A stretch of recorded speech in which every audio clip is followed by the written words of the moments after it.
নমস্কার। আজ ১লা মে ডে কিংবা আন্তর্জাতিক শ্রমিক সংহতি দিবস বা আন্তর্জাতিক শ্রমিক দিবস বা শ্রমিক দিবস, ঠিক এ নিয়ে অনেকে সামাজিক মাধ্যম হোক, তার নিজস্ব প্ল্যাটফর্ম হোক এবং অবশ্যই নিজস্ব গণনায় আজকের দিনটিকে আপনাদের মতন করে উদযাপন করেছেন।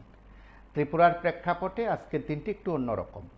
যারা বামপন্থীরা আছেন তারা তাদের মতন করে বিষয়গুলো উত্থাপন করেছেন এবং বিভিন্ন রাজনৈতিক দল তাদের মতন করে বিষয় আজকের দিনটির তাৎপর্য তারা তুলে ধরেছেন।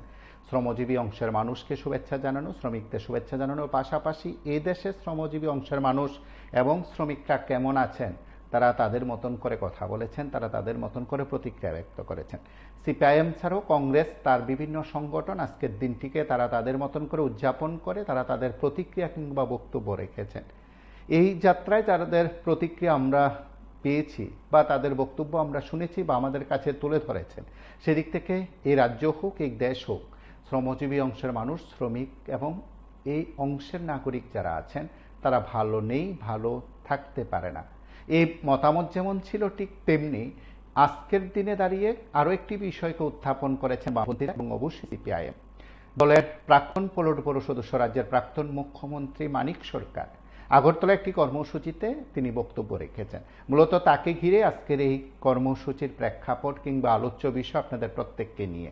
সময় এবং বাস্তব চ্যানেলের মানিক, প্রাক্তন মুখ্যমন্ত্রী মানিক সরকার তার বক্তব্যে আজ তিনি যে বিষয়গুলো উত্থাপন করেছেন বা যে বক্তব্য তিনি রেখেছেন, সে বক্তব্যের মূল প্রেক্ষাপট যদি ব্যাখ্যা করা হয় বা আমি আমার মতন করে যদি বিষয়টা বলি, তাহলে আজকের সময় কেমন তিনি যেমন বুঝিয়েছেন, ঠিক বাস্তব প্র্যাকটিক্যাল পরিস্থিতিটা কি তিনি তার মতন করে তিনি বুঝিয়েছেন। তার ভাষায় এই কয়েকটি কথা তিনি তুলে ধরেছেন। তার পাশাপাশি তিনি আজ মান্দায় গেছেন। কেন গেছেন ইতিমধ্যে আপনারা অনেকে জেনে গেছেন বিষয়টা বা প্রেক্ষাপটটা। মান্দায় পার্টি অফিসে অগ্নিসংযোগের ঘটনা ঘটেছে। তার আগে বিরোধী দলনেতা তথা পলিট ব্যুরো সদস্য, সিপিআইএম রাজ্য সম্পাদক সেখানে গেছেন, অন্যান্য নেতৃত্ব গেছেন। আজ মানিক সরকার সেখানে গেছেন এবং অন্যান্য নেতৃত্ব সেখানে ছিলেন। সেখানে গিয়ে তিনি যে প্রতিক্রিয়া ব্যক্ত করেছেন বা তার বক্তব্য উপস্থাপন করেছেন, সেখানেও সময় এবং বাস্তব তিনি বুঝিয়েছেন। সেদিক থেকে আজকের প্রেক্ষাপট আমরা এভাবে আপনাদের কাছে উত্থাপন করলাম। আপনারা আপনাদের কথা বলবেন। শুরুতে অনুরোধ করি কম সময়ের মধ্যে মূল বক্তব্য উপস্থাপন করবেন। নিঃসন্দেহে আপনাদের বক্তব্যকে আপনার মতন করে ব্যাখ্যা করার চেষ্টা করবেন। কোনোভাবে রাজনৈতিকভাবে চাপিয়ে দেওয়ার বিষয় নয়। আমরা প্রতিদিন বলি আপনারা রাজনৈতিকভাবে সচেতন, অত্যন্ত বিচক্ষণ ব্যক্তি, এ রাজ্যের নাগরিক মানে রাজনৈতিক সচেতন, এবং সুতরাং এই আলোচনাটাও অনেকটা সেরকম হোক। মানিক সরকারের বক্তব্য আপনি কতটা যুক্তিসঙ্গত মনে করেন?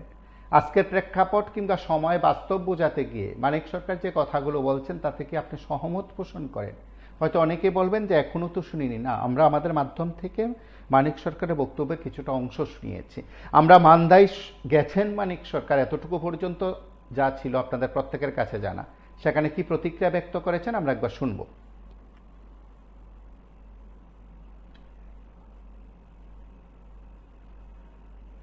এবং আজ যখন তিনি সেখানে গেছেন সমস্ত বিষয় তিনি খতিয়ে দেখেছেন। সিপিআইএম মান্দায় পার্টি অফিসে অগ্নিসংযোগের ঘটনা ইতিমধ্যে সংবাদ মাধ্যমে যখন খবরটি এলো বা খবরটি তুলে ধরা হয়েছে, তখন বিরোধী দলনেতার যে বক্তব্য ছিল যে শাসক দল আশ্রিত দুষ্কৃতকারীদের সেখানে প্রশ্রয় দেওয়া হয়। পুলিশ যে বাজারটিতে পার্টি অফিসটি রয়েছে মান্দায় বাজার, সে বাজারে পুলিশের টহলদারি ছিল। সেখানে তারপর সেই ঘটনা ঘটলো। এখনো পর্যন্ত অপরাধীদের গ্রেপ্তার করা হয়নি। থানায় গেছে সিপিআইএম নেতৃত্ব। তারপর কি হলো আপনারা হয়তো অনেকের কাছে পরিষ্কার। আমরা একবার শুনবো সেখানে মানিক সরকার কি প্রতিক্রিয়া ব্যক্ত করেছেন। যারা এটা করেছে এটা তাদের শক্তি না,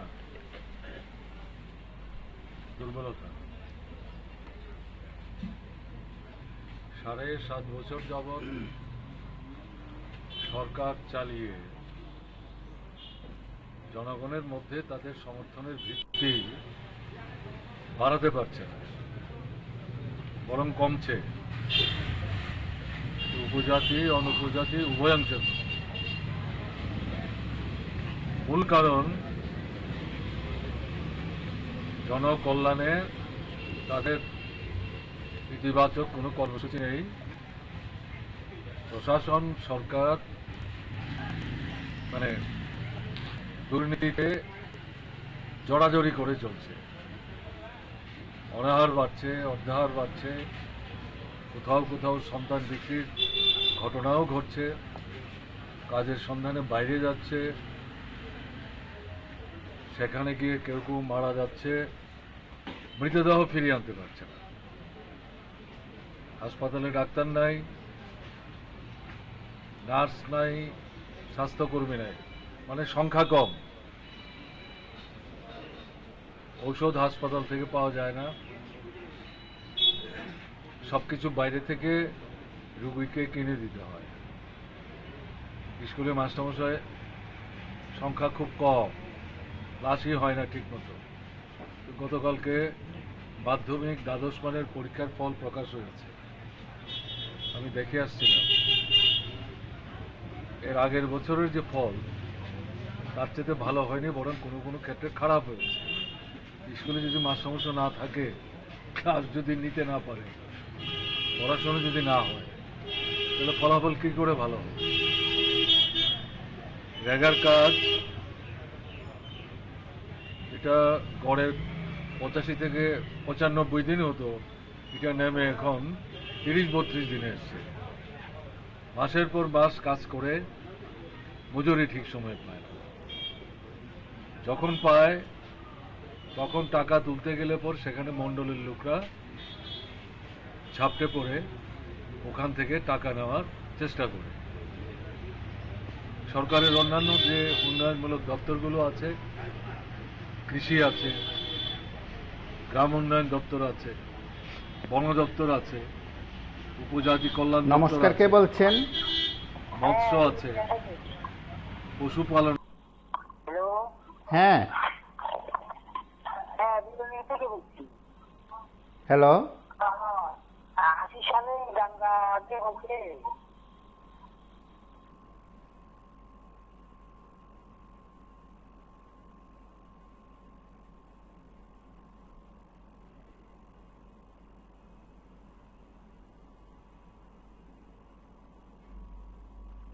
আছে, পশুপালন। নমস্কার, কে বলছেন? উন্নয়নমূলক দপ্তর। নমস্কার, উত্তর থেকে বলছি। আজকে যে বিষয়টা সময়ে বাস্তবে চেনা যায়, মানিক সরকারের যা বলছে দেখেন, মান্দার এটা আজকে নতুন করে অনেক ঘটনা নয়, রিপিট করে রাখছি।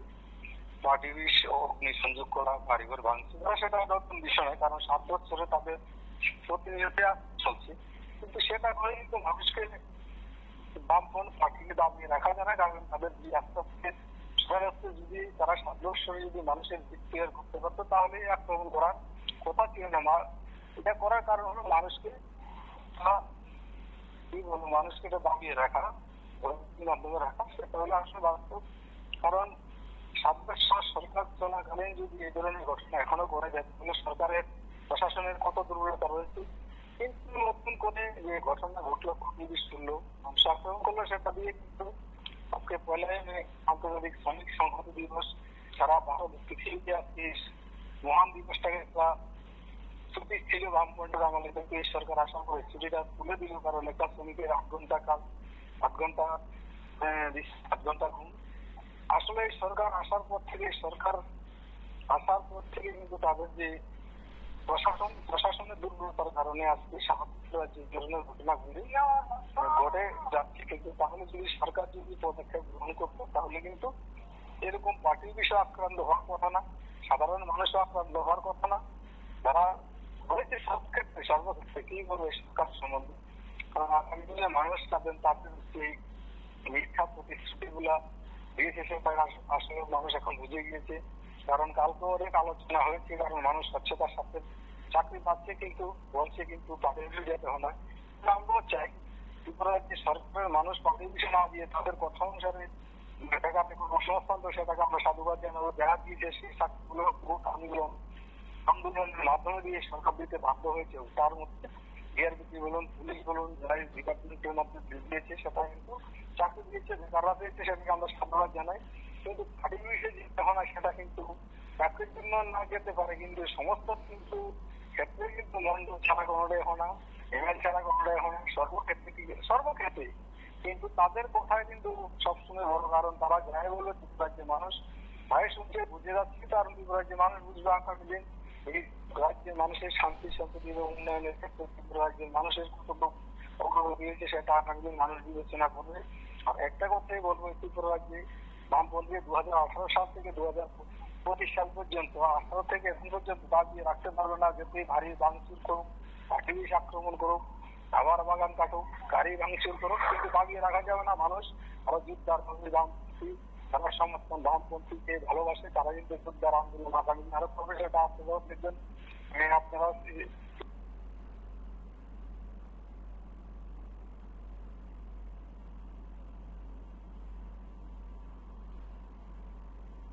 আছে, পশুপালন আছে, এগুলি তো উন্নয়নমূলক দপ্ত, নমস্কার, কে বলছেন? এগুলোর কাজকর্ম নাই। হ্যাঁ নমস্কার, আপনারা তো লাইভ কাছে দিলেন। আমি তো বলছি মামলায় যে সিটিএমের বাকিটা হচ্ছে ওদের প্রোগ্রাম তো চলে, আমি তো টিভিতে দেখছি। কথা বলুন। হ্যাঁ হ্যাঁ, আমি বলছি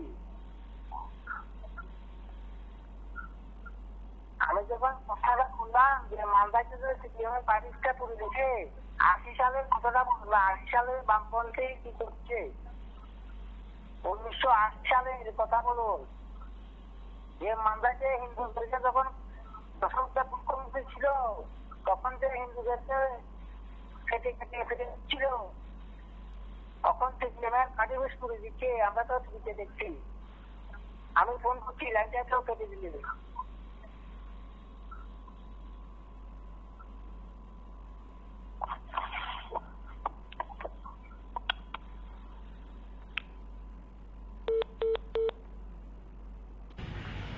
থাকলেও খুব কম, কাজের মান খুব নিম্ন, সেখানেও দুর্নীতি হচ্ছে। সব মিলিয়ে প্রশ্নটা এই না যে মার্ক্সবাদী কমিউনিস্ট পার্টি বা বামফ্রন্টকে যারা সমর্থন করতেন বা এখনো করেন তারাই ক্ষুব্ধ, তারাই দুঃখিত। এমনকি যারা পুরনো বিজেপি, নূতন বিজেপি, এরা সবাই মিলে যেভাবে এই সরকারটার শক্তি যোগাবার চেষ্টা করেছে তাদের মধ্যেও খুব বাড়ছে এবং তাদের মধ্যে অন্তর্কলহ বাড়ছে, সংঘর্ষ বাড়ছে। এই সমস্ত কিছুর পরিপ্রেক্ষিতে এটা তারা লক্ষ্য করছে, যতই আক্রমণ মার্ক্সবাদী কমিউনিস্ট পার্টির বিরুদ্ধে আনা হোক না কেন, এই পার্টি নমস্কার, কে বলছেন? জনকল্যাণে, জনস্বার্থে, জনসমস্যা। হ্যাঁ, কথা বলুন। দেখুন, আজকে 1 মে শ্রমিক সংহতি দিবস। আমরা দেখলাম 2018 পর থেকে ক্ষমতা যখন বিজেপি সরকার আসলো, এই শ্রমিক সংগঠন দিবসটাই দেখবে যে শ্রমিকরা দীর্ঘ আন্দোলনের ফসল পাইছিল ওই শ্রমিক দিবস 1 মে। সেই আন্দোলনের ফসলটাই ফিরে দিন। আর সেই আন্দোলনের ফসলটা যেহেতু চালু করার জন্য বামপন্থীরা বিভিন্ন জায়গায় বিভিন্ন প্রোগ্রাম করার চেক করে, তখনই বাহিনী পার্টির পুরা বামপন্থী কর্মীরা আক্রান্ত করেন। তারা দলটাই তো আক্রান্ত দল। আমরা আজকে দেখছিলাম পশ্চিমবঙ্গে দিলীপ ঘোষের গাড়ি ভাঙচুর করে, সুকান্তর গাড়ি ভাঙচুর করে, তাদের দলের কারণ তারা বিরোধী দলের মধ্যে তা করবই, তাদের চরিত্র এইটা। আমরা মাননীয় বিজেপির মুখ্যমন্ত্রীর কাছে বলবো এই কথাটা, কারণ তাকে আমরা এখন বিজেপির মুখ্যমন্ত্রী বলতে পারি, যেহেতু ত্রিপুরার মুখ্যমন্ত্রী আমরা বলতে পারি না, কারণ ব্যবহারে। তাইলে অঞ্চলকে মানুষকে এই গণতন্ত্রটা দাও, মানুষ গণতন্ত্র প্রয়োগ করুক। 2018 আগে বিজেপির পার্টি অফিস করছে, মিটিং করছে, কিন্তু কোনো আক্রান্ত হয়েছে না। কিন্তু 2018 পর থেকে বিরোধীরা শুধু আক্রান্ত হয়। সেই আক্রান্ত ফল কিন্তু বুঝতেই, রতন বাবু বলছিল কর্মের ফল, সেই দিন কিন্তু আবার বলবো কর্মের ফল। এই বেশি দিন মানুষকে ডাবিয়ে রাখা যায় না, মানুষ ঘুরে দাঁড়াবে। সেই দিন দেখা যাবে বিজেপির কর্মীরা কোন জায়গায় গিয়া পাচ্ছে, বাচ্চার মতো জায়গা থাকবে না ত্রিপুরার ভিতরে। এইটাই সাবধান করতে চাই আপনারা। এখনো সুস্থ হয়ে যাও, মানুষকে ভালোবাসতে শিখো। মানুষকে ভালোবাসলে তোমাকে মানুষ ভোট দিয়ে আবার ক্ষমতায় আসবে পুনরায়, তুমি রিগিং করতে হবে না। এটি আমরা অন্তত আপনাদের মাধ্যমে তারা বলতে চাই।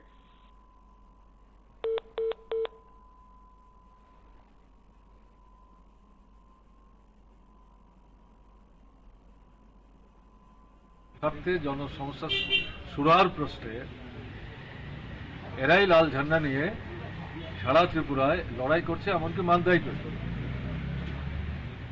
এটা তাদেরকে আরো ব্যাঘাতে ফেলছে।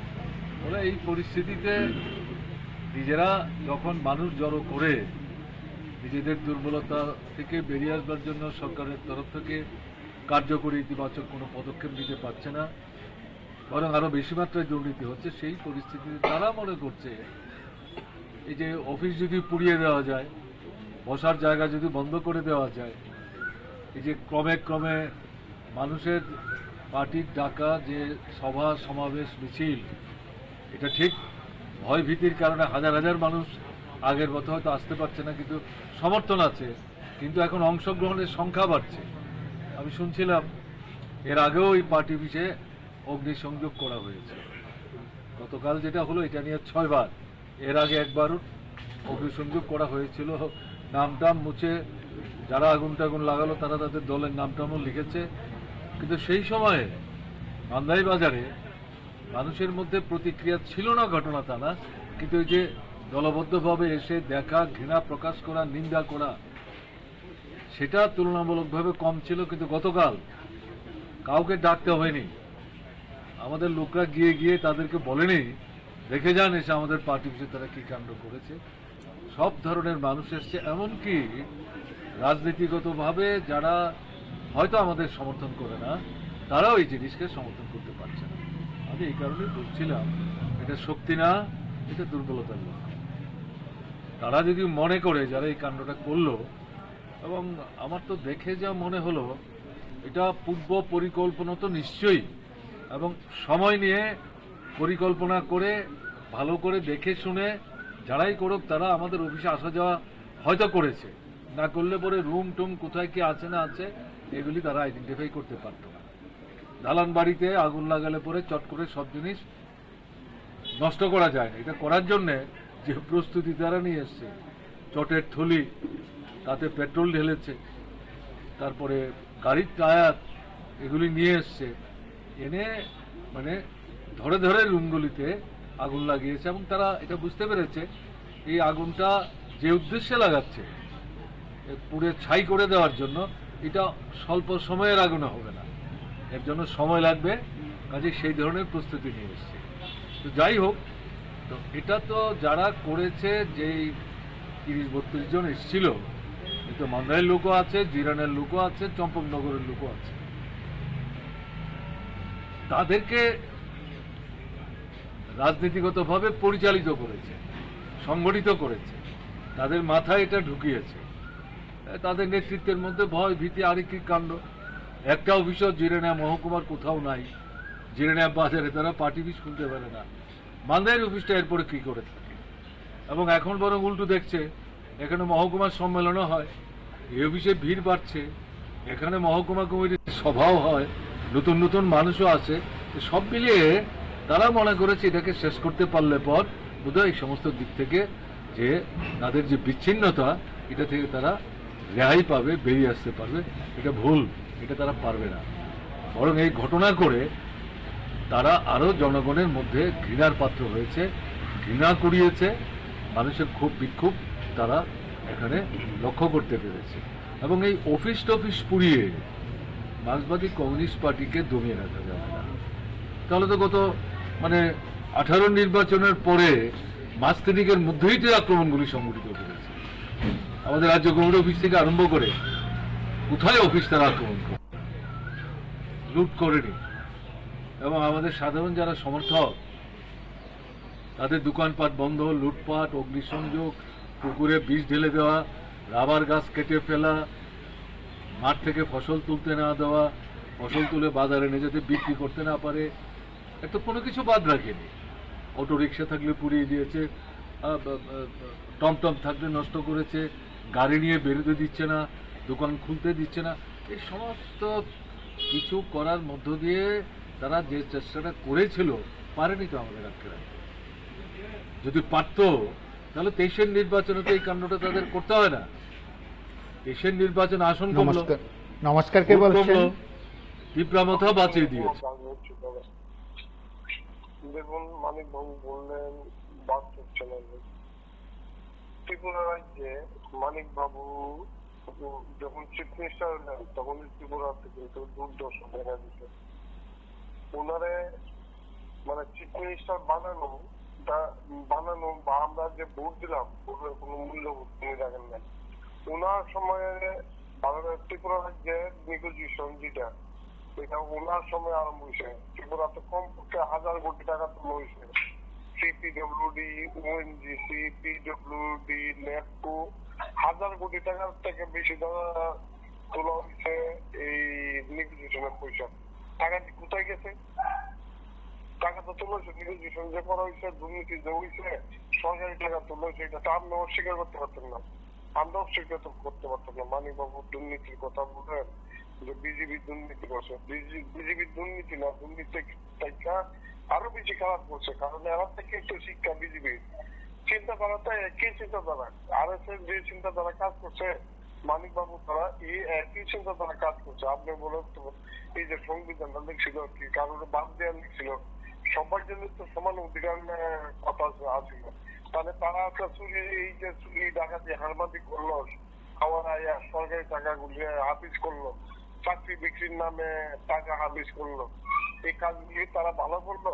তাহলে এই যে সংবিধানের সমান অধিকার দিচ্ছে, সবাই তো চুরি করে কথা বলবে। পাবলিক থেকে আরম্ভ করে মোদিরা দেশটাকে কোথায় নিচ্ছে আজকে, মোদিজি থেকে আরম্ভ করে এই মানিক বাবুরা, জ্যোতি বাবুরা বা প্রকাশ করা তো তারা ফান্ডের তো গেছে, ফান্ডে তো একই ফান্ডে গেছে, বিজেপির ফান্ড আর সিপিএম এর ফান্ড কিন্তু একটা ওইখানে আলাদা আলাদা হয়ে যায়। তারারই তো ফর্মুলা, RSS মনোবাদীর ফর্মুলাটা যে টাকা তুলো, সরকারি টাকা তুলো।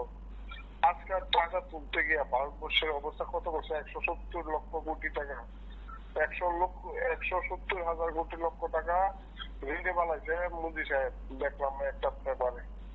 তাহলে আগামী দিন আমরা অবস্থাটা কই যাইব?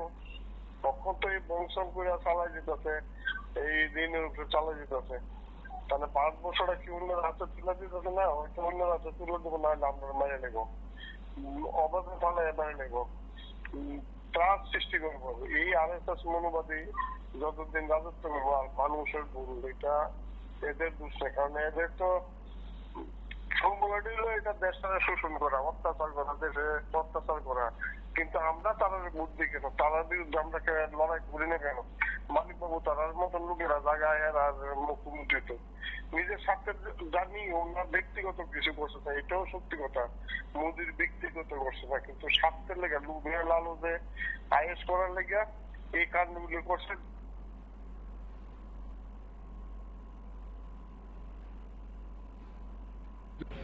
তীব্রামথা বাঁচিয়ে দিয়েছে।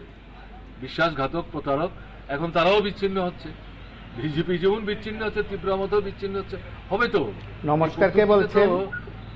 মানুষকে সঙ্গে রাখা। হ্যাঁ, আমি আজকে যে চিত্রটা দেখছি আমরা, সময় বাস্তব চ্যানেলের মানে সত্যি কথা।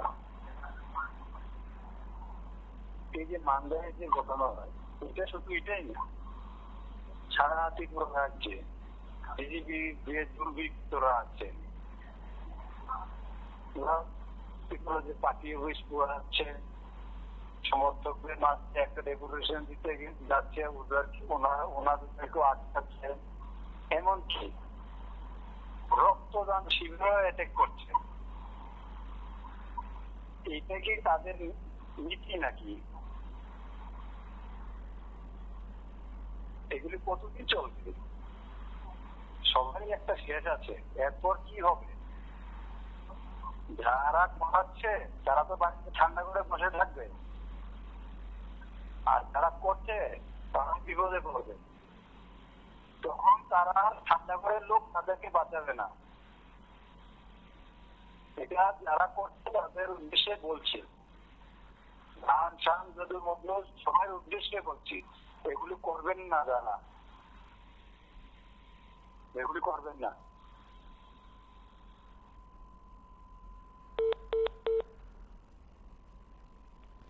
মানুষকে সঙ্গে রাখা যায় না, মানুষের সমর্থন আদায় করা যায় না।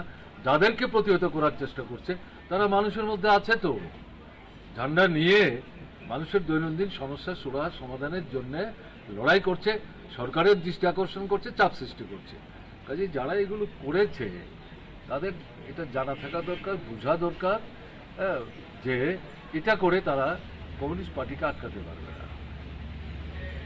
মার্ক্সবাদী কমিউনিস্ট পার্টি তার লড়াই জারি রাখবে, ঝান্ডা কাঁধে নিয়েই আরো নতুন নতুন মানুষের সমাগম ঘটাবে এবং এদেরকে বিচ্ছিন্ন করে ত্রিপুরাকে এই ফেসিবাদী শক্তির হাত থেকে উদ্ধার করার সংগ্রামের সাথে গণতন্ত্রের অধিকার প্রতিষ্ঠা, বেঁচে পড়তে থাকার অর্থনৈতিক দাবি দেওয়া আদায় করার যে প্রচেষ্টা, এই সমস্ত লড়াইগুলিতে সাফল্য আমাদের আনতে হবে এবং এটা করতে হবে উপজাতি অনুপজাতি উভয়াংশের মধ্যে ঐক্য রক্ষা করে। এটা ভাঙবার চেষ্টা করছে ত্রিপুরা মাতাকে সামনে রেখে। বিজেপি করছে উপজাতি হিন্দু এবং মুসলমানের মধ্যে বিরোধ বাঁধাবার চেষ্টা করছে, আর ত্রিপুরা মাতাকে দিয়ে উপজাতি অনুপজাতিদের মধ্যে বিরোধ বাঁধাবার চেষ্টা করছে, যাতে আন্দোলন সংগ্রামটা শক্তি জোগাড় করতে না পারে। আমাদের যেটা লক্ষ্য রাখতে হবে, শুধু ঘৃণা না, শুধু প্রতিবাদ না, শুধু নিন্দা না, আরো বেশি করে অফিসে আসা, এটাই না, এই যে ষড়যন্ত্র এটাও মোকাবেলা করতে হবে, করে আমাদের লড়াইটাকে এগিয়ে নিয়ে যেতে হবে। এবং আপনারা যেভাবে আজকে কালকের এই ঘটনার পর এখানে মে দিবস যে অনুষ্ঠান, 139 বছর মে দিবসে, এই অনুষ্ঠানে যেভাবে আপনারা জমায়েত করেছেন, মিছিল করেছেন, মিটিং করেছেন, পতাকা তুলেছেন, তারপরেও খবর পেয়েছেন আমরা আসবো। কালকে আমি আসতে পারিনি, যখন আমাকে খবর দেয় তখন একটা অন্য কাজে, গুরুত্বপূর্ণ কাজ, যেটা বন্ধ করে এখানে আসার কোনো সুযোগ ছিল না। কালকে আমি বলেছিলাম যে তোমরা আজকে যাও, আগামীকাল আমি যাব। তো সেই যে আমরা আসবো, আমাদের আসার জন্য আপনাদের আটকে রেখেছে ঘটনাটা না, খবর আলাদা করে দিয়েছে ঘটনাটা না।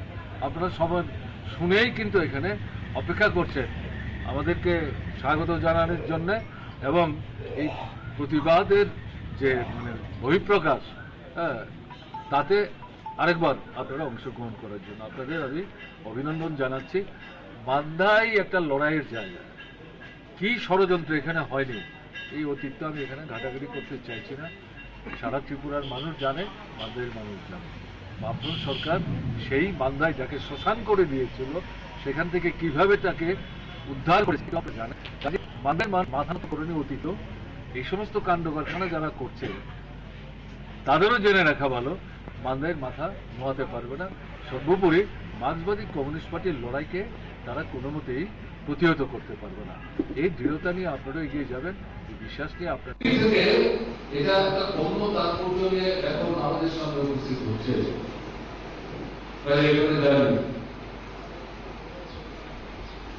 আমাদের দেশের যে পরিস্থিতি আমরা লক্ষ্য করছি, আরএসএস নিয়ন্ত্রিত বিজেপি আমাদের দেশের উপরে বেশিরভাগই একটা ব্যবস্থা গড়ে তুলবার জন্য নানাভাবে তারা পায়তারা করার চেষ্টা করছে। বেশিরভাগ ব্যবস্থা কায়েম করেছে, কিন্তু আমরা বলছি না, সেদিকে যাওয়ার জন্য তারা পায়তারা করছে। ইতিমধ্যে আমরা যেটা লক্ষ্য করছি, আমাদের সংবিধানের যে মূল ভিত্তি গণতন্ত্র এবং ধর্মনিরপেক্ষতা, তার যে মূল ভিত্তি হচ্ছে নির্বাচন, গণতন্ত্রকে আরোপ করছে, গণতান্ত্রিক ব্যবস্থাকে ধ্বংস করার চেষ্টা করছে। সংসদীয় গণতান্ত্রিক ব্যবস্থা আমাদের গণতন্ত্রের মধ্যে যেটা গুরুত্বপূর্ণ স্থান দখল করে রেখেছে, সেই নির্বাচনকে ব্যবস্থাকে পরিণত করার জন্য নির্বাচন কমিশনকে ইতিমধ্যে বল ব্যবহার করে দিয়েছে। আমাদের ধর্মনিরপেক্ষতার যে প্রশ্ন, দেশ ভাগের পর দেশের ঐক্য সংহতিকে তারা বিপন্ন করতে না পারে, তার জন্য আমাদের সংবিধানে বলে এই ধর্ম নিরপেক্ষতার মতাদর্শকে সেখানে উল্লেখ করার মধ্য দিয়ে যাতে ধর্ম বর্ণ সম্প্রদায় বিশেষে ভারতবর্ষের মানুষ আমরা ঐক্যবদ্ধ থেকে এগিয়ে যেতে পারি তার ব্যবস্থা করেছে। এটা বলে এরা আঘাত করছে এবং আপনারা লক্ষ্য করছেন যে এই আঘাতে যারা সামনে থেকে যাদেরকে চিহ্নিত করে সবচেয়ে বেশি বিব্রত করার চেষ্টা করছে, তারা হচ্ছে মুসলিম সংখ্যালঘু অংশের মানুষ। পৃথিবীতে ভারতবর্ষে মুসলিম অংশের মানুষ যত বসবাস করেন, মুসলিম অধ্যুষিত যে রাষ্ট্রগুলো আছে তাদের চাইতে ভারতবর্ষের মুসলিম অধ্যুষিত মানুষের সঙ্গে কোনো অংশে কম না। এটা প্রথম কিংবা দ্বিতীয়। এরা ভারতবর্ষকেই তাদের দেশ, এটাই ভিত্তিভূমি, এটাই মাতৃভূমি হিসাবে গ্রহণ করে ভারতবর্ষে তারা আছে। তারা যদি এটা গ্রহণ না করতেন তারা তো পাকিস্তান অনেক আগেই চলে যেতে পারত। বাংলাদেশ তো অনেক পরের প্রশ্ন, তারা জানেন না। তাহলে এই জায়গায় দাঁড়িয়ে যেটা দেখা যাচ্ছে, এরা যে হিন্দু রাষ্ট্র কায়েম করার স্লোগান আহ্বান এগিয়ে যাওয়ার চেষ্টা করছে, এটা আসলে ধর্মীয় উন্মাদনাকে ব্যবহার করছে, কিন্তু তার সাথে ধর্মের যে সম্পর্ক সেটা যদি তেমন ভাবে নাই, তারা নিজেরাই করছে। এর সাথে হিন্দু ধর্মের কোনো সম্পর্ক নেই। হিন্দুত্বের স্লোগান দিয়ে এটা ফ্যাসিবাদী কায়দায় ভারত রাষ্ট্রকে এই দেশের মধ্যে যে অংশের মানুষ সংখ্যায় বেশি তাদের পদতলে রেখে কৃষ্ণ করার জন্য মুনাফা লক্ষ্যে যাতে তারা এগিয়ে যেতে পারে পুঁজিবাদের সাথে, সাম্রাজ্যবাদের সাথে, সেদিকে তারা যাওয়ার চেষ্টা করছে। সেদিক থেকে যেটা দেখা যাচ্ছে আমাদের দেশের মধ্যে মুসলিম সংখ্যালঘু অংশের মানুষকে তারা আক্রমণ করছে। এখন হ্যালো, দেখা যাচ্ছে স্থানে স্থানে। হ্যাঁ, হ্যালো, কথা বলুন। কারণে হয়তো আপনাদের, হ্যালো, কথা বলুন। হ্যাঁ, টেকনিক্যাল কারণে হয়তো আপনাদের পিকচারটা চলে গিয়েছিল আমাদের কেবলে, আমি দেখতে পাচ্ছিলাম নাকি। আচ্ছা, আমি কিছুক্ষণ আগে ফোন করেছিলাম। কোন জায়গাতে? হ্যাঁ, এই যে আজকের ইয়েটা নিয়ে সময় ও বাস্তব চ্যানেলের মানে কিছুক্ষণ আগে বললাম আর কি, যে পার্টি অফিস পুরানো, মিছিলে না যেতে বাধ্য করানো, ডেপুটেশন না দেওয়ার জন্য গুন্ডা বাহিনীকে ইয়ে করানো, ওদের উদ্দেশ্যে আমি বলতে চাই ওরা আজকে আছে কালকে নেই। আজকে এই দলটাতে মানে সিপিএমও কিন্তু চিরদিন ছিল না, ওনাদেরও গতি চলে গেছে, ঠিক আছে। কিন্তু এই ঘটনাগুলো যে করছে এগুলো ঠিক না ওদের, কারণ কালকে আবার দেখবেন পাল্টি খেতে পারে। যে দেশে বলছি বিহারের মুখ্যমন্ত্রী নীতিশ কুমারও পাল্টির 1 নম্বর মাস্টার। ওই সময়ের ভিতরে এখন যে বিধায়করা আছে ওনারা ম্যাক্সিমাম কংগ্রেসের ছিল, ওনারা পার্টি খেয়ে বিজেপিতে গেছে। যখন দেখবে বিজেপির যে অবস্থা, ওনারা আবার পাল্টি খাবে। ওনারা তো কিচ্ছু হবে না, মরবে কে? ভোগটা গিয়ে যাদেরকে দিয়ে আজকে এই কাজগুলি করাচ্ছে ওনারা ভোগবে।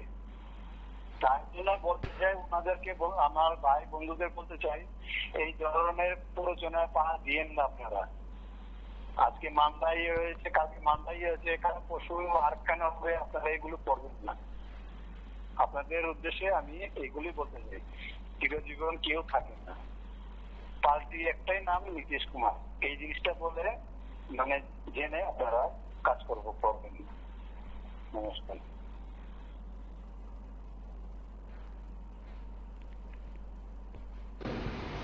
খ্রিস্টানদের বিরুদ্ধে আক্রমণ চালানো হচ্ছে এবং ধীরে ধীরে দেখবেন বুদ্ধিই ছিল তাদের তো তারা সেই কথা বলবে মনে করার কিন্তু কারণে সেই জায়গাতে তারা আক্রমণ তারা প্রসারিত করার চেষ্টা করবে, এই জায়গাটা তারা যাওয়ার চেষ্টা করছে। আমরা কি বলছি, গণতন্ত্র এবং ধর্মনিরপেক্ষতা এটা এক বৃদ্ধে দুটি খুশিময় তন্ত্র, হ্যান্ডশেক করে চলা হতো।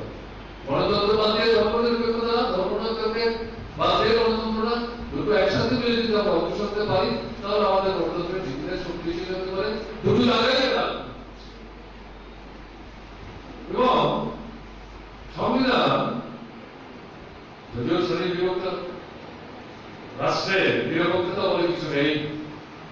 রাষ্ট্র একটা নির্দিষ্ট শ্রেণীর স্বার্থ রক্ষা করে যতক্ষণ পর্যন্ত পারে আলখাল্লা জড়িয়ে মানুষকে মোহগ্রস্ত করে রাখার জন্য, বিভ্রান্ত করার জন্য নিরপেক্ষতার ভান দেখায়। কিন্তু সংকট যত গভীর হয়, এরা অস্তিত্ব রক্ষা করার প্রশ্নে যখন সমস্যার সম্মুখীন হন, তখন এই নিরপেক্ষতার আলখাল্লা ছুড়ে ফেলে আসল তাদের যে চেহারা, ভিন্ন চেহারা, এটা তারা কিন্তু উদ্ঘাটন ঘটায়। এটি হচ্ছে অভিজ্ঞতা। এখন যেটা দেখা যাচ্ছে আমাদের সংবিধান, এবং তারা যেটা সরকারের প্রচার করতেন, যারা আমাদের যে বিচার ব্যবস্থা স্বাধীন, নিরপেক্ষ, তারপর রাষ্ট্রের কর্তৃত্ব করার কোন সুযোগ নেই, হস্তক্ষেপ করার কোন সুযোগ নাই। এখন যেটা দেখা যাচ্ছে ক্রমে ক্রমে এই বিচার ব্যবস্থার উপর তারা কিন্তু হস্তক্ষেপ করার চেষ্টা করছেন, প্রসারিত করছেন, প্রবর্তনা করার চেষ্টা করছেন। এটা বিচারক নিয়োগ থেকে আরম্ভ করে তাদের আভ্যন্তরীণ ব্যবস্থাগুলো, এই সমস্ত ব্যবস্থাগুলোর মধ্যে মানে ভুল হচ্ছে তারা বাধা দেওয়ার চেষ্টা করছেন, এবং সংসদকে ব্যবহার করে বিচার ব্যবস্থার যে স্বাধীনতা, তার যে ক্ষমতা, তার যে স্বাতন্ত্র, সেটাকে সংকুচিত করার চেষ্টা করছে। পরিষ্কার হয়ে যাচ্ছে, লক্ষ্য করেছেন আমরা রাজ্যে রাজ্যে রাজ্যপালদের ব্যবহার করছে কেন্দ্রের সরকার, পছন্দের বিরুদ্ধে বসাচ্ছে, এবং পছন্দ করতে গিয়ে তারা বাছাই করছে আরএসএস এর লোক। আরএসএস হচ্ছে পেশিবাদী ভাবনার অনুসারে, এরা নিয়ন্ত্রণ করছে বিজেপি সরকার। এবং সরকারে আসার পর রাষ্ট্র ব্যবস্থাকে ব্যবহার করে আরএসএস তার শাখা প্রশাখা বিস্তার করার চেষ্টা করছে, এবং এরকম একটা পরিবেশ পরিমণ্ডলের মধ্যে কৌশলগতভাবে তারা অবস্থান নিয়েছে। যে সমস্ত রাজ্যগুলোতে বিজেপি নির্বাচনী সংগ্রামে সফল অর্জন করতে পারেনি, সেখানে রাজ্যপাল যাদেরকে তারা পাঠাচ্ছে তাদেরকে তারা ব্যবহার করবে, এবং পাঠাতে গিয়ে আরএসএস সমর্থকরা তাদের অতীত বিখ্যাত খেতে দেখে পরীক্ষা নিরীক্ষা করে সেখানে কথা বলার চেষ্টা করছে। এবং দেখা যাচ্ছে অবিজেপি রাজ্য সরকারগুলোতে, রাজ্যের সরকার যে সমস্ত জনস্বার্থবান শিক্ষা, স্বাস্থ্য থেকে শুরু করে কৃষি, শিল্প থেকে শুরু করে গুরুত্বপূর্ণ যে সমস্ত আইনগুলি পাস করছে, সেই আইনগুলি রাজ্যপাল কাছে যাচ্ছে, রাজ্যপাল সেগুলি ফেলে রাখছেন, সেগুলি মত দিচ্ছেন না। বা কোনো কোনো রাজ্যপাল সেই সমস্ত রাজ্যগুলোতে রাজ্য সরকারের কাছে পাঠিয়েছেন, তারা আবার এগুলো বিধানসভায় দিয়ে গিয়ে তারা যে আইনটা তৈরি করেছিল সেই আইনটাই বিধানসভায় দ্বিতীয়বার পাস করে সরকারের তুলে দিয়ে সরকার সেগুলো রাজ্যপালের কাছে পাঠাচ্ছে।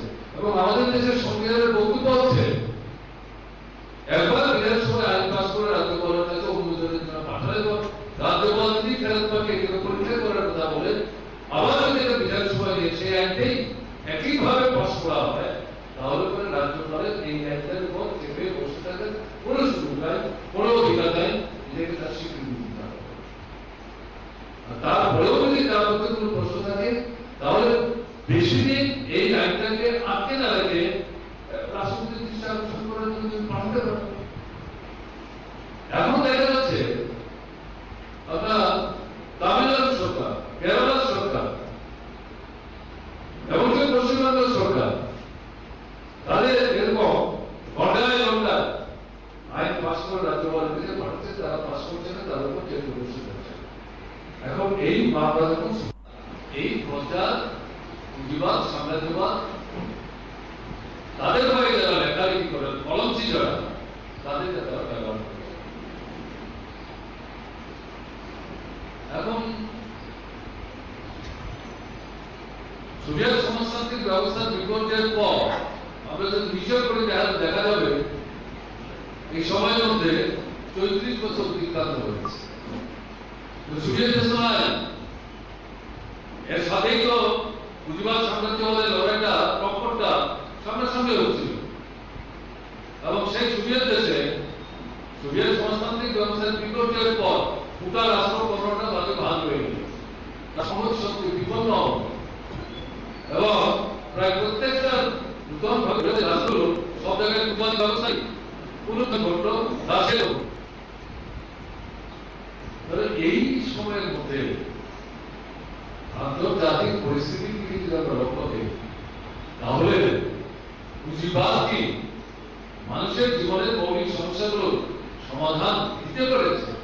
খাদ্য, বস্ত্র, বাসস্থান, শিক্ষা, স্বাস্থ্য না, বরং এই সময়ের মধ্যে যেটা দেখা যাচ্ছে, আপনারা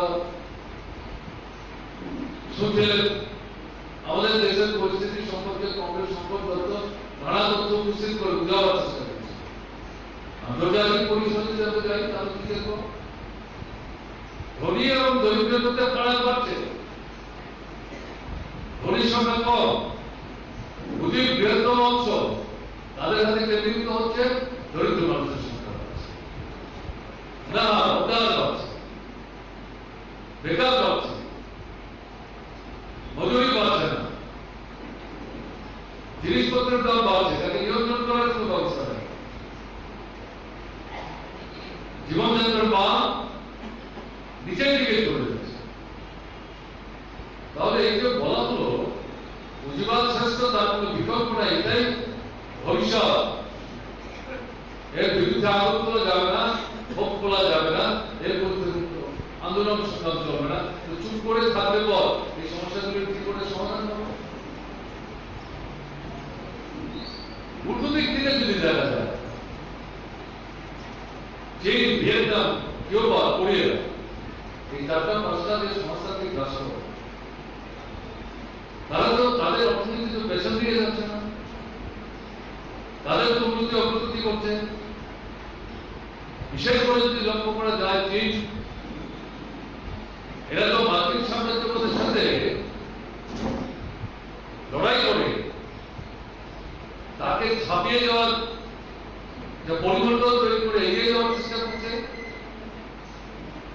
আন্তর্জাতিক পরিসরে যারা পুঁজিবাদের স্বার্থের পক্ষে অর্থনীতি নিয়ে নাড়াচাড়া করেন, গবেষণা করেন, তারাই বলছে আগামী 15-20 বছরের মধ্যে অনেক ক্ষেত্রে তাদের অগ্রগতি ঘটাচ্ছে, কিন্তু আমেরিকাকে ছাপিয়ে চলে যাবে।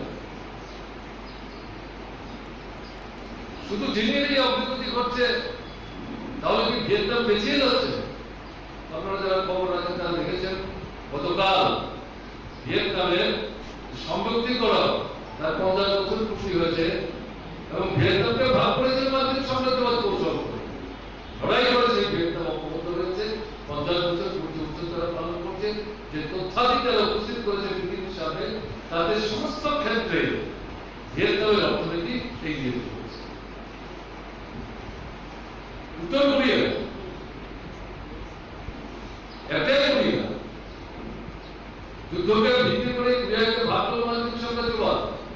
দক্ষিণ কোরিয়াকে ভাগ করে উত্তর কোরিয়া যেখানে সমাজতন্ত্র হলো, তাকে কুণ্ঠাসা করার চেষ্টা করছিল। তার ভেতরকার খবরাখবর পৃথিবীর মানুষ এমন ভাবে যে জানতে ঘটনা তারা ইদানিং দিকে লক্ষ্য করা যাচ্ছে। সমস্ত তথ্যটি যখন বেরোচ্ছে, দেখা যাচ্ছে উত্তর কোরিয়ার সমাজতান্ত্রিক ব্যবস্থা, সেখানকার মানুষের জীবনযাত্রার মান উন্নত থেকে উন্নত করা হচ্ছে। মৌলিক যে সমস্যাগুলি মানুষের জীবনের, সেগুলি সমাধান সুরাহা তারপরে কিনারা উত্তর কোরিয়া কিন্তু নিয়ে এসছে। এবং পৃথিবীতে এই সময় মধ্যে সংখ্যায় একটা বিরাট কারণ, অনেকগুলি উত্তর রাষ্ট্র তার সমাজতান্ত্রিক ব্যবস্থা সংগঠিত করার চেষ্টা করছে। এমন অনেকগুলি রাষ্ট্র যারা সমাজতন্ত্র কায়েম না করল, সোভিয়েত দেশের বিপ্লবের পর পুঁজিবাদী অর্থনীতি তাদের শোষণের সাথে উদার অর্থনৈতিক যে নয়া নীতি, যে নীতি সারা পৃথিবী হয় ছড়িয়ে দিয়ে গোটা পৃথিবীর বাজারকে পুঁজিবাদ সাম্রাজ্যবাদ লুণ্ঠন করার চেষ্টা করছিল, তার বিরুদ্ধে রুখে দাঁড়িয়ে বিকল্প অর্থনৈতিক ব্যবস্থা উপস্থিত করে ধীরে ধীরে সমাজতন্ত্রের দিকে যাওয়ার জন্য তারা অর্থনৈতিক রাজনৈতিক সংগ্রাম করছে এবং সেখানে পুঁজিবাদ সাম্রাজ্যবাদের যারা ফাঁকলদা তাদেরকে পরাস্ত করে তারা রাজনৈতিক সংগ্রামের সাফল্য অর্জন করে নতুন ধরনের রাষ্ট্র ব্যবস্থা তারা কায়েম করেছে। তারা সমাজতন্ত্র বলছে না, কিন্তু তারা কিন্তু বিকল্প অর্থনীতি উপস্থিত করছে নয়া উদার অর্থনৈতিক ব্যবস্থার বিরুদ্ধে এবং ধীরে ধীরে যে পদক্ষেপগুলো নিচ্ছে, এটা আস্তে আস্তে তাদেরকে সমাজতন্ত্রের দিকে নিয়ে যাচ্ছে। তাহলে এরকম একটা জায়গায় দাঁড়িয়ে প্রশ্নদের জীবনের অভিজ্ঞতা পরিষ্কার হয়ে যাচ্ছে। পুঁজিবাদ ধোঁকা নিনাদে যতই দাবি করুক, তারাই শ্রেষ্ঠ, তার কোনো বিকল্প নাই। বাস্তব জীবনের অভিজ্ঞতা এবং ঘাত প্রতিগতার মধ্য দিয়ে মানুষের শিক্ষা দিচ্ছেন তার থেকে এটা পরিষ্কার হয়ে যাচ্ছে পুঁজিবাদ মানে শোষণ, লুণ্ঠন, অত্যাচার, অনাচার, ব্যক্তিচার। সমাজবাদ মানে শোষণ মুক্ত সুন্দর স্বাস্থ্যকর একটা ব্যবস্থা। স্বাভাবিক কারণে সোভিয়েত দেশের অভ্যুদয়ের পর, সমাজতান্ত্রিক ব্যবস্থার অভ্যুদয়ের পর পরিসরে এটাই একটা প্রধান দ্বন্দ্ব হিসেবে আমাদের সামনে চলে এসেছিল, পুঁজিবাদ এবং সমাজবাদ। এবং এই সময়ে এটা বলা যায় অত্যন্ত গুরুত্ব নিয়ে সামনে চলে এসছে এবং একে অস্বীকার করার কিন্তু কোনো সুযোগ এই মুহূর্তে আছে এটা মনে করার কোনো কারণ নেই। তাহলে এই পরিস্থিতিতে মে দিবস মানে একটা সংগ্রাম, মে দিবস রাজনৈতিক সংগ্রাম। শুরু হয়েছিল আপনার কাজের দাবি, নিঃসন্দেহে রাজনৈতিক গুরুত্বপূর্ণ প্রশ্ন তার সাথে যুক্ত ছিল। পুঁজিবাদের বিরুদ্ধে সেটি স্লোগান না দিল পর্যায়ক্রমে, এটা সময়ান্তরে এটা পুঁজিবাদের বিরুদ্ধে গেল এবং এটা পরিষ্কার হয়ে গেল যে পুঁজিবাদকে ধ্বংস না করে, সাম্রাজ্যবাদকে ধ্বংস না করে মানুষের জীবনে, সামাজিক অংশের মানুষ তাদের জীবনের মূল সমস্যাগুলোর সমাধানের যে বিকল্প রাস্তা, সেই রাস্তা বের করা যাবে না এবং সেই বিকল্প হচ্ছে সমাজতান্ত্রিক সমাজ ব্যবস্থা।